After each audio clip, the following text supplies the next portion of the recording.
Believe it or not, it is already April, and with April comes tax season. For some of us, like myself, we have not yet submitted our taxes because we know we're going to be owing this year. But for many people, they're receiving or have already received a tax refund. So today on the podcast, I want to talk about what do we do with something like a tax refund?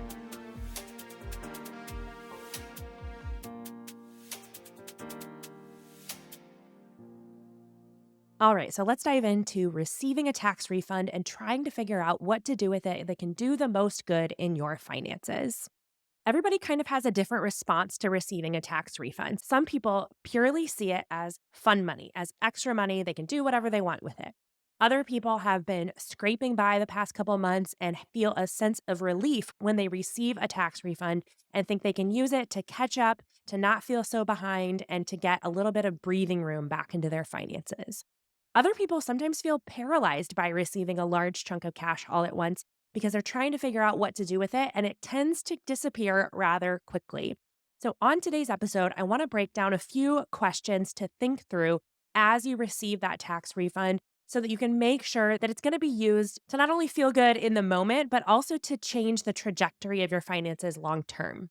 One of the very first questions I ask when someone is receiving a tax refund or a large one time influx of cash of any kind is, are you behind on any bills? Do you need to get caught up? If so, we want to focus the money there first. If you have overdue payments, if you have things that you don't normally get charged interest for, but you're about to get charged interest because you couldn't pay the balance, or you would have to withdraw money from savings, if that is the case at all, we want to use that money to get you caught up so that we are not falling further behind while we're trying to use extra money for something else. Once you take care of that, and once you know you are current on all your bills, you're not about to default or overdraft or get charged interest on something that you don't normally get charged interest for, then we can move into asking where else can this money go to further our financial security, to feel more settled into our finances. The less planned out or budgeted that you are, the harder this question will be to answer. Because one of the amazing perks of having a consistent, regular, realistic budget is that when you get money coming in, whether it's because you have variable income or because you have a tax refund or some other deposit, you have a place that you can jump into. Check your numbers and start asking yourself these questions like, what bill could I cover? Where could this money go so that I don't have to wait and pay something later on? Is there anything that I normally pay monthly that I can go ahead and pay in full? When you have a budget system that feels manageable, feels realistic, and you find yourself falling into a habit of updating it regularly, it simply becomes easier to answer some of these questions. So I want to put that in right at the beginning of this episode and say, if you're just getting a check and you have no budget system of any kind, I would hold on to the check and come up with some way to accurately and realistically visualize your finances to know, do I have any pay periods coming up in the next couple of months where all of the big bills happen to fall in one pay period or one month? And so I'm going to need some extra cash then.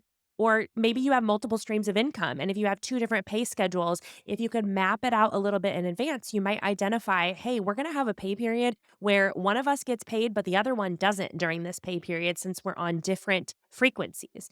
If we can recognize those things well in advance, we give ourselves time to come up with a solution, to come up with where that money is going to come from.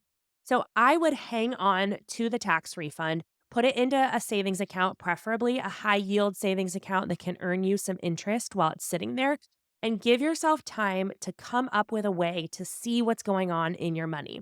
If you're constantly living in a state of reactionary finances, where you wait until you see the balance on your checking account get low, or you see the balance on your credit card get really high, or where you just feel that squeeze, you feel that tension, and then you try to pick up the pieces, that is reactionary finances. We want to become proactive with our finances.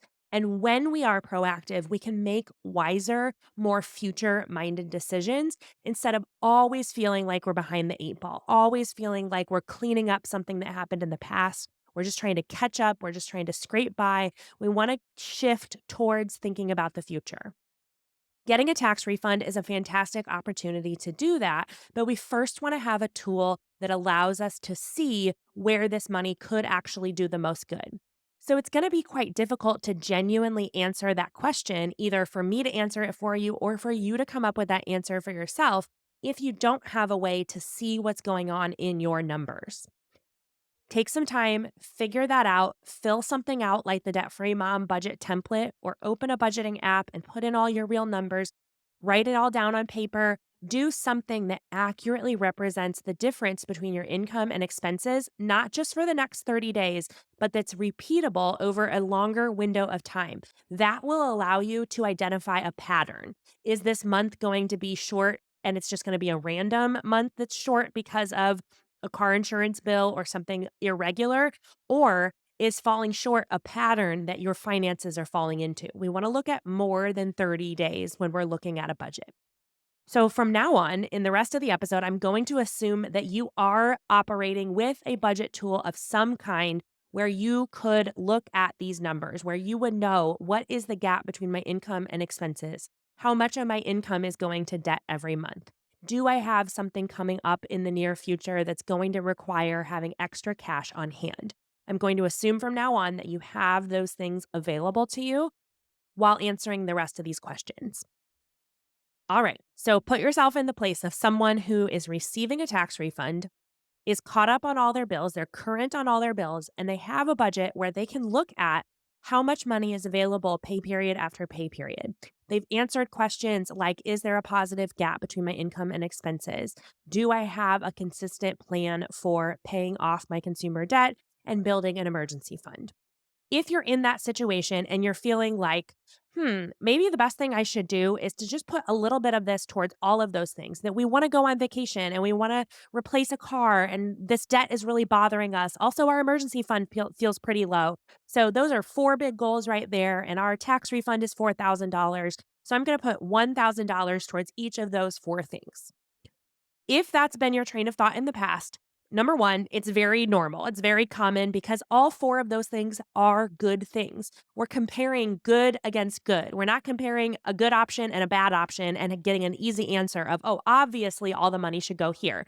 We're comparing four good things, and that makes it difficult to prioritize them. And it can trick us into thinking that the best thing to do would be to send money to a little bit of all of them. I want you to pause and first ask yourself if you've done that before, if you've tried sending a little bit of money into lots of different directions, and how did that feel? Did you feel like you actually made progress, or did you make progress at all? Were you able to check a box? Were you able to move on from a goal that you had and see that goal as complete?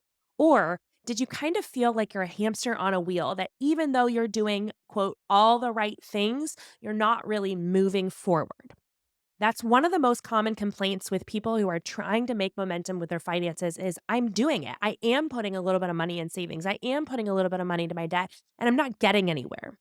I want to offer you an alternative. Instead of sending a little bit of money in a lot of different directions, try to think about, what goal could you complete with this tax refund? What could you check off? What could you pay in full? What could you get all the way up to the goal that you have set and be able to move on to something else? When we get these rare influxes of cash that are larger than we normally have, especially if they're larger, multiple times larger than your paycheck, it can feel like, oh, I could send it in lots of different directions and it's going to give me momentum with all of them. In reality, a check that's five, seven, $8,000 of a tax refund actually tends to disappear much quicker than we realize it will. So instead, we want to ask ourselves, what's the one thing that I could complete, that I could all the way check off? And we go from there. If I can check that off and get halfway finished with the next goal, then that would be great. But we don't want to equally divide a tax refund into four or five different directions, because it really downplays the power of that refund. It downplays how much momentum you're actually going to experience or even perceive if you're sending it in too many directions. So here's the triage we want to work through. Here's the checklist we want to work through. We've already gone through a couple of them. Number one, am I current on all my bills? Am I able to avoid going into new debt or pulling money from savings in order to cover something? If we have that, Then we want to ask, do I have at least 1 month of an emergency fund? Do I have 1 month of expenses in an emergency fund? It's not earmarked for a car that could also be used for an emergency fund. It's not planned to go to replace a fridge, but if it really needed to be, it could be used as an emergency fund. It's truly there only to cover emergencies. If you don't have that, ask yourself, could this tax refund get me all the way to that goal or close to all the way to that goal? The reason this comes first is that cash on hand equals options. I know that debt can feel more pressing. Debt can feel more bothersome. So when we get extra cash, whether it's small or large, we can say, oh, I just need to get out of debt. This debt is what's holding me back. So I'm just going to keep throwing money at debt. The reason that's not the good first goal is that paying off your current debt is only cleaning up what happened in the past. It's not going to increase or change your ability to handle expenses in the future. We're all going to have expenses that are larger than our normal paychecks can cover. That is a fact of life. That's a reality of life. If you've been following me for even 8 months, you know that life has hit us hard like it does everyone else. And in those moments where we have options because we have cash on hand, I am so grateful for our emergency fund, for the options that it gives us, where we don't feel forced into choices that feel less than ideal, where we would have chosen something different if we had had cash on hand. Having an emergency fund allows us to be flexible with what our options are when unexpected expenses come our way, because they come everyone's way. They come my way, they will come your way, they'll come my way again. I don't even know what they will be, but I have an emergency fund because even though I don't know what the expense will be or when it will come, I do know that it will come. When we can start to grasp that reality or accept that reality, we can start to operate in ways that prepare us for things we don't even know are going to occur yet. That's the role of an emergency fund, to give us a cushion, to give us options, to give us choices, to give us flexibility when we are blindsided by an expense that we were not prepared for otherwise. I think of multiple things in the very recent past that I would have had to go into debt for if I had not had an emergency fund. The biggest one that I can think of is our family van. I totaled it in Alabama last summer, completely unexpectedly. It was a wonderful van. It worked beautifully. I miss it. Even though I have a newer van now, I miss that Toyota that I used to have. And what you're probably thinking is that I'm referring to going into debt in order to replace the van. But what I'm actually referring to is the costs incurred because we had an accident. So we had to rent a van for 10 days and we had to drop it off in a location that was different than we picked it up because we were down in Alabama on vacation. The rental van itself was over $1,300. Without an emergency fund, I could not drop a $1,300 expense into my budget and just adjust on the fly and handle it. That's way too large of an expense. I had to have an emergency fund to figure that out. We were eventually paid out by the insurance company $8,000 for the van, but not for the rental. And so I would have been able to find a family van for $8,000. I would not have had to go into debt in order to replace the van. But I am referring to those costs incurred because of the accident. Those other things we have to pay for simply as a function of having something like an accident or a basement flood or things like that. So even when you have an insurance claim, there's still going to be expenses that you're responsible for. So make a 1 month emergency fund your top priority when figuring out where to send this money, because it will serve you not only today, but it will serve you in the future. You don't know what those unexpected expenses will be or how much they will be, but we should all accept that we will have them. So building up that first emergency fund allows you to just sleep better at night, to take a breath, to feel a little more breathing room and margin in your life, that you don't have to feel like your finances are always on the edge of a cliff and you're just one unexpected expense away from falling over the proverbial debt cliff. If you have an emergency fund, you'll feel more comfortable. You will feel like you're not going to be stuck when that inevitable unexpected expense happens. Now, let's say that you either already have at least 1 month of expenses in an emergency fund, or you can use just a little bit of the tax refund to top off your emergency fund and get to 1 month of expenses. From there, we're going to start asking about our debt. Do we have a long list of consumer debts that have interest rates of 10% or higher? If we don't, we ask, do we have any debt of any kind that is accruing interest or has heavy monthly payments that are making it difficult to make ends meet? And this might be surprising, but I don't actually look here to prioritize the highest interest debt. The first thing I ask myself when getting ready to decide a debt that might possibly be paid off by the tax refund is this: does this budget need more ongoing margin? And what I mean by that is there a very narrow gap between their income and expenses that so much of their income is going to bills, payments, just regular costs that they have very little left to move the needle with their goals? That if they leave a budget buffer of $120 a pay period, and then on top of that, the only thing they're able to do is to send $100 to $200 to a goal. That would be a very narrow margin because the reality is, especially if it's more than one person, if it's a couple or a family, there just are expenses that we can't accurately predict down to the dollar, down to the exact science. And so we have to have breathing room in our budget on an ongoing basis over and above what we're doing with our goals. So if someone has a very small budget buffer and a couple $100, less than 500 a month that can go to goals, it's going to take them a while to chip at a laundry list of debts. So that budget could greatly benefit from more margin, from more cash flow, from having a larger difference between their income and expenses. So instead of asking myself, what's the highest interest debt and how do we pay on that? I instead ask myself, are there any debts that we could pay in full with this tax refund that would eliminate the largest monthly payment possible? So I'm going to give you some simple numbers just for an example. Let's say someone has 6 different debts, and 2 of the debts have a $2,000 balance. They each have a $2,000 balance. Ignoring what the interest rates are, if this budget is in dire need of a more substantial margin in their monthly budget, I'm not going to worry about what the interest rates are. I'm going to ask myself which one has the higher minimum payment, because those minimum payments are required payments. As long as you have that debt, you have to pay that minimum payment. So I'm going to ask myself, which one do I want to eliminate to free up as much cash ongoing as possible? So if they both have $2,000 in a balance, but one of them has an $80 a month monthly payment and the other one has a $180 monthly minimum payment, I'm going to pay in full the $2,000 debt that has a $180 a month minimum payment. Because what we do is we take that tax refund and it's like earning interest. It's exactly like investing.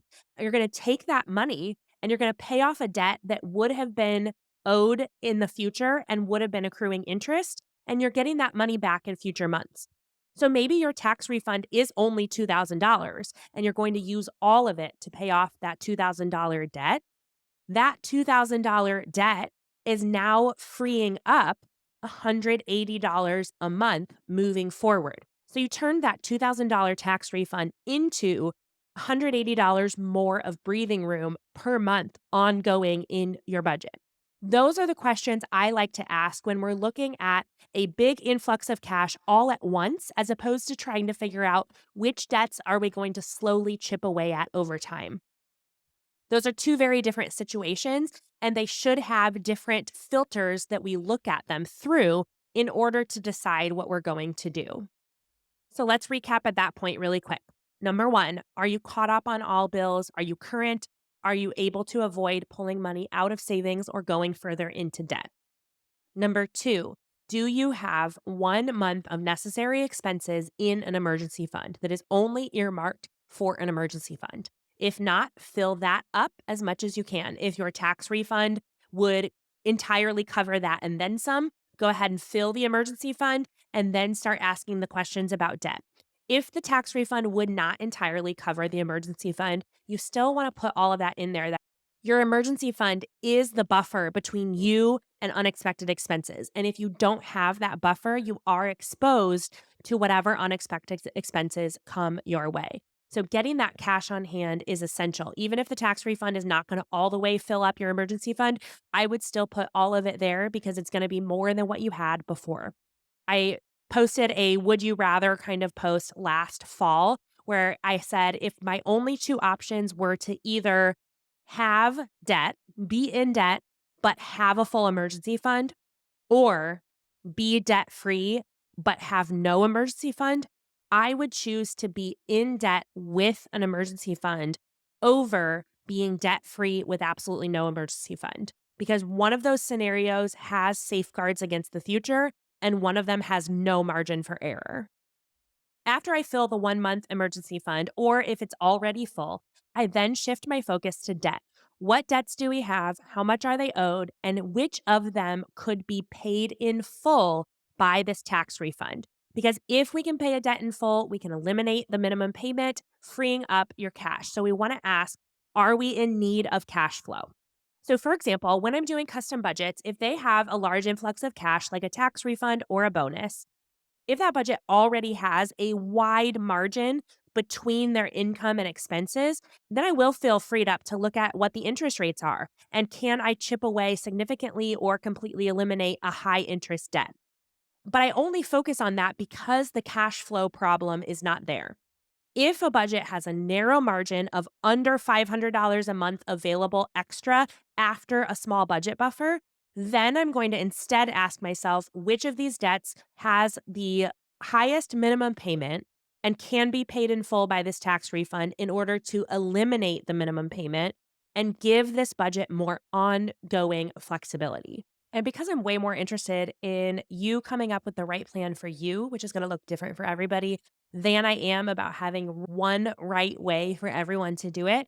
At the end of the day, I just want you to ask yourself, where could this do the most good? Where could we see the most focused momentum on a goal that's been bothering us the most? So, if you already have that full emergency fund and you're not behind on your bills and you're thinking, we have a plan for paying off our debts, what's really bothering us is this car repair that we're holding off on. Or what's really bothering us is that we skipped going out to dinner on our anniversary because we're paying off our debts. Whatever those things are, ask yourself what is bothering us the most? What's the goal that we want to see checked?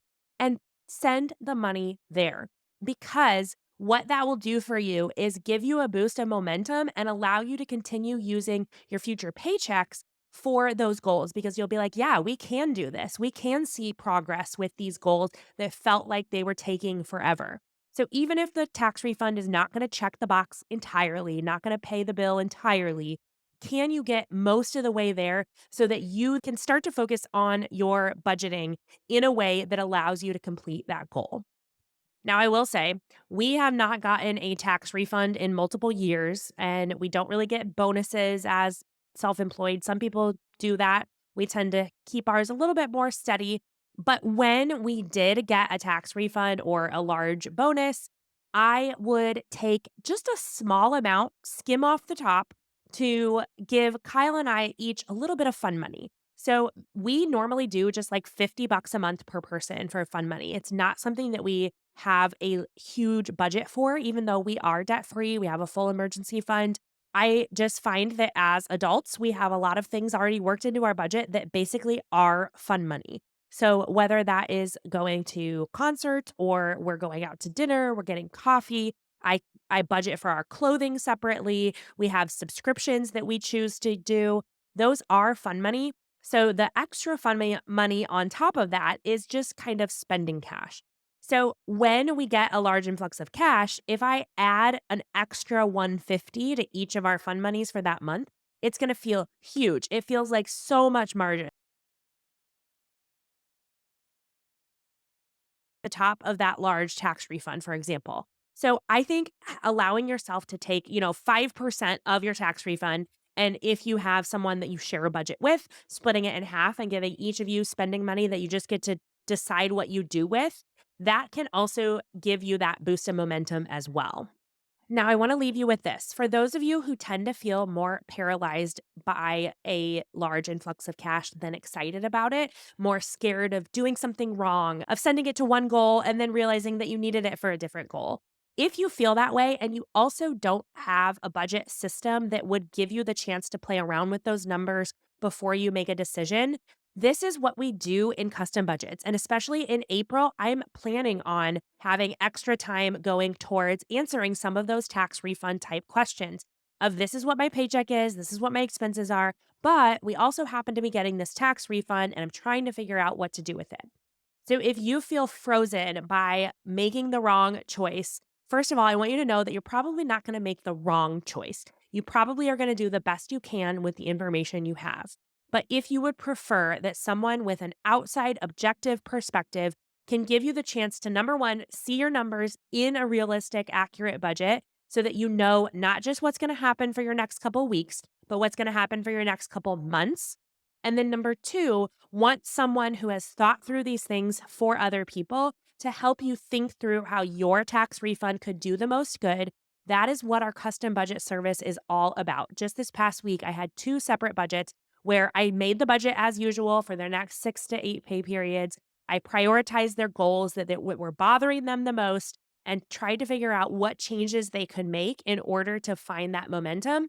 And then on top of that, they had given me the information for when they were receiving their tax refund and how much it was. They also told me what they thought they wanted to do with it. So I was able to send them their budget with their written plan. And I was able to make a few notes about this is what I would recommend doing with your tax refund so that you can find the most momentum. So one of them didn't really need the cash flow, but another one of them really did. And so we prioritized how could this tax refund grow the gap between their income and expenses, not just one time, but ongoing for future months. If you would like that kind of help, that kind of insight, you can go to debtfreemom.co/custom to find all of the options. We have 3 different options for signing up for a custom budget, starting at $74 to get a fully filled out budget with a plan, with 3 goals in order so that you know where to go from here. It's not just about filling in the template. It's about giving you action steps to solve the problems that feel unsolvable. That's the thing that I'm passionate about with personal finance is that sometimes we are too close to the numbers. We're too in the weeds of it, and it can start to feel impossible or too overwhelming. Someone with an outside perspective can offer solutions and insights and encouragement that can get you over that frozen by fear feeling and get you moving, get you taking action steps. So if you're feeling that way, head to debtfreemom.co/custom and allow us to give you those insights and to give you that perspective so that your goals can be met.